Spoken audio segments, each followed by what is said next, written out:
Hi, this is Jaya. In this video, we shall see a short biography of Helen Keller. Helen Keller was born as Helen Adams Keller on 27 June 1880 in Tuscumbia, Alabama in USA. Helen's father, Arthur H. Keller, was attached as an editor for the Tuscumbia North Alabamian and had served as a captain for the Confederate Army. Her mother was Kate Adams.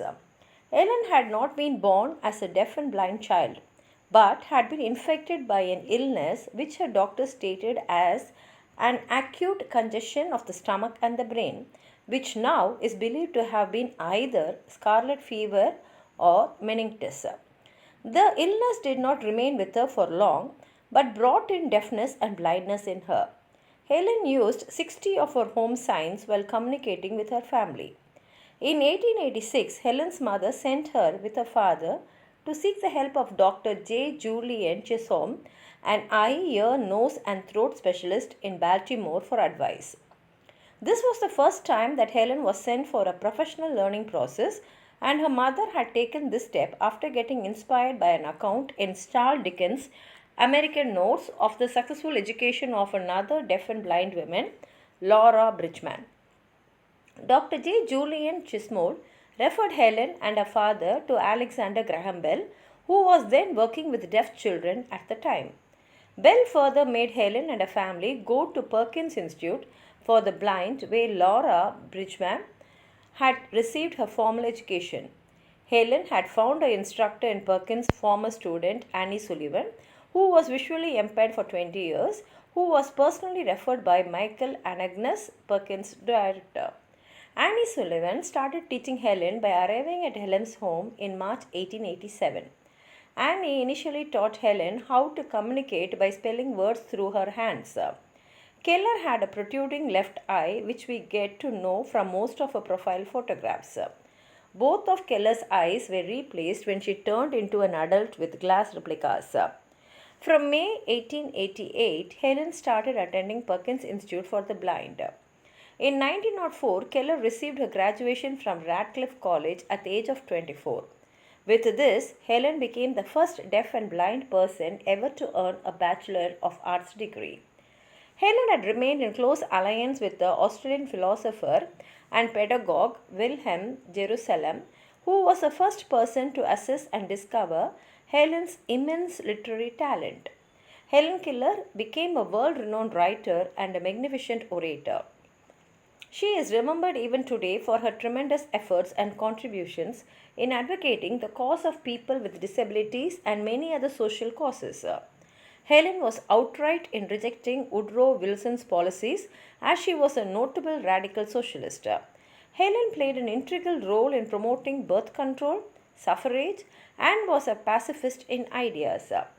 Keller was a socialist and believed in radical changes, then parliamentary socialism, which according to her was sinking in the political bog.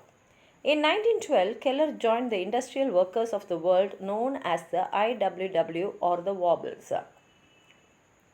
In 1915, she founded the Helen Keller International, that is HKI organization, along with George Kessler, which devoted its work and research in the areas of vision, health, and nutrition. In 1920, Helen greatly helped founding the American Civil Liberties Union, that is ACLU. Keller remained a Socialist Party member, for which she actively campaigned and wrote many pieces in support of the working class from 1909 to 1921. Keller supported Socialist Party candidate Eugene V. Debs in all of her presidential campaigns.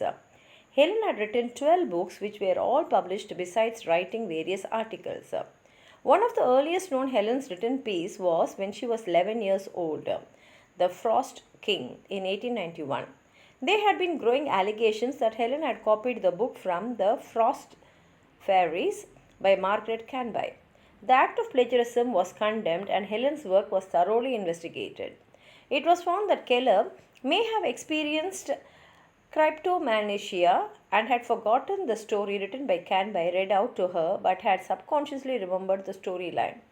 Keller was 22 years old when her autobiography, The Story of My Life was published in 1903, which received help from Sullivan and Sullivan's husband John Macy.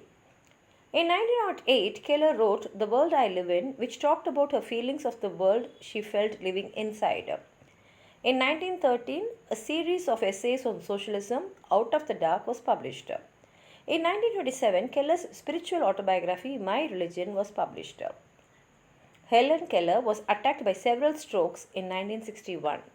On September 14, 1964, President Lyndon B. Johnson awarded her with the prestigious Presidential Medal of Freedom, which is regarded as one of the United States' highest two civilian honors.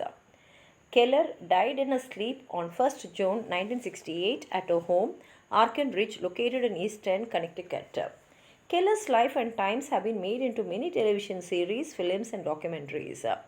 She herself appeared in a silent film, Deliverance, in 1919, which told the story of her life in a melodramatic and allegorical style. The Miracle Worker is a cycle of dramatical works heavily derived from her autobiography, The Story of My Life. The common title of the cycle echoes Mark Twain's description of Sullivan as a miracle worker. Its first realization was the 1957 Playhouse 90 teleplay of the title by William Gibson. Gibson adapted it for a Broadway production in 1959 and producing an Oscar-winning feature film in 1962, which starred Annie Bancroft and Patty Duke. In 1984, Helen Keller's life story was produced into a TV movie called The Miracle Continues. The Hindi movie Black, which came out in 2005 and directed by Sanjay Leela Bansali, was hugely based on Keller's life. If you have anything more to add on to what I've said, please write it in the comment box, like the video, share with your friends, and if you're not subscribed my channel, please subscribe and support. Thank you.